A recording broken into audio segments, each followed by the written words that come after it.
I am Erik Bermas, 19 years old, from Albay, Bicol. Talking about Sangguniang Kabataan, I am actually an advocate of its reform rather than total abolishment. Before SK elections were held and postponed by Congress, I observed that SK officials in my hometown, Bakakay, Albay, performed their duties in somehow below average manner because they lack the knowledge and the experience in legislation. That is why reform for me should manifest in the form of education and enlightenment to these youth as to what SK is really all about, which is youth empowerment through legislation or policy making. In this education process, there are two sectors that should be involved. First are the youth. Second is the government, which will come in the form of the Department of Interior and Local Government because it actually handles the Sangguniang Kabataan. Now, what education am I pushing forward?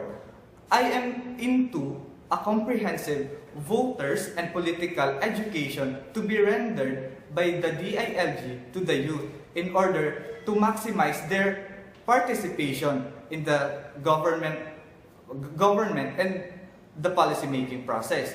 Now, what will this comprehensive voters and political education contain? It should contain the legal practices in order that this youth will be liberated from the malpractices and misconduct during elections and electoral affairs by the elder politicians, talking about vote buying, lobbying, and what have you.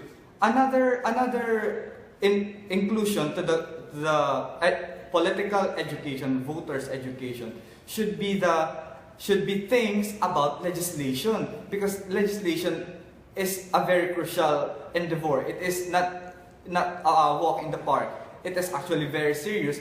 That because these SK officials are actually representing a particular sector, the youth. So they, at the end of the day, their proposals, their resolutions that will be passed in particular government bodies should be relevant to the pressing issues affecting the youth, should have benefits to the youth. Now, if this particular education will be held continuously and regularly by the DILG, I believe that the ignorance of the SK officials will cease to exist, and the particular principle that the youth are actually the hope and the light of the country will be realized at the end of the day. So that is my point regarding the SK abolishment or reform